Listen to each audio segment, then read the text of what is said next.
Kadri is the CEO of Solvay, 25,000-person chemical company.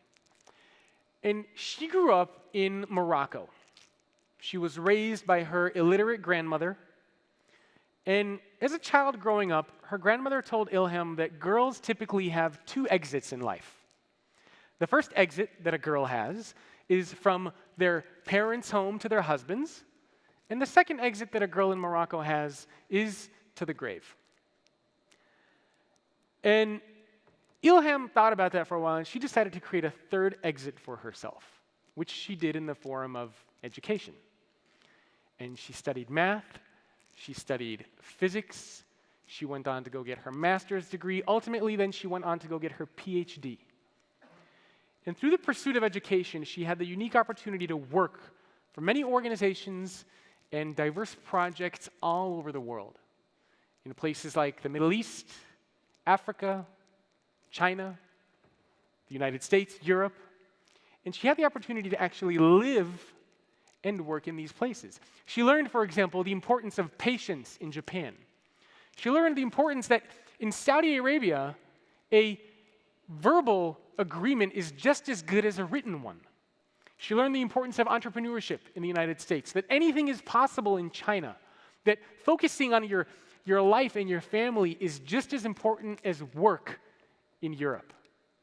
She learned the importance of going slow to go fast in Africa. And she told me this really interesting story about how she had to negotiate a deal between Saudi Arabia and the United States, two very, very different parts of the world. And the deal was for a water plant. And she had to bring together these two different cultures, perspectives, these two different worlds, and get them to see eye to eye. That's what being a global citizen is all about. It is embracing this diversity. It is about surrounding yourself with people who don't think like you, who don't look like you, who don't act like you. This is essential when we think about leadership in any capacity.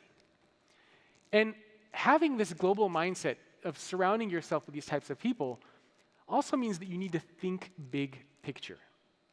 You need to understand how things that you do in one part of the world, if you would be able to do those same things in another part of the world. For example, ask yourself right now, if you were taken out of your current environment and put into another part of the world, would you be able to lead effectively? If you had to go to a different country, a different city, maybe even a different team, would you lead effectively? Or would you only be comfortable being surrounded by those who are like you? And in this globally connected and distributed world, having this global citizen mindset is going to be essential. And when you don't have it, bad things can happen. Disney tried to open a theme park in Paris a couple of years ago. And they thought that they could just copy and paste whatever worked in the United States, drop it into Paris, and it would be great. And it failed miserably. So they named the park Euro Disney. Now, as anyone knows, the currency that they use in Europe is the euro. They literally named the theme park Dollar Disney. Not only that, but they failed to take into account European culture and values. So Parisians especially, they pride themselves on their culinary prowess. So you can imagine their shock when they would have lunch inside of Euro Disney, only to find that they would have to eat with plastic cutlery. They were appalled. It's also very customary in Paris to have wine or some alcoholic beverage with your lunch. And so you can imagine that they weren't too pleased when they wanted to order wine with their lunch in Euro Disney, only to be told that there's no alcohol allowed. And it was a lot of missteps like that that caused employees to go on strike. The whole operation almost went bankrupt before they were finally able to turn it around. Have that global mindset. Surround yourself with people who are not like you. And when I say surround yourself, I don't just mean be okay with it. I mean actively pursue it.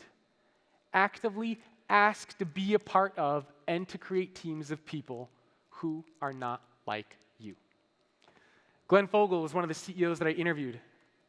He's the CEO of Bookings Holdings. They own Kayak, they own Priceline, those types of sites I'm sure a lot of you use. And I love the quote that he gave me. You can't be a leader of a world-sized organization without a world-sized mindset.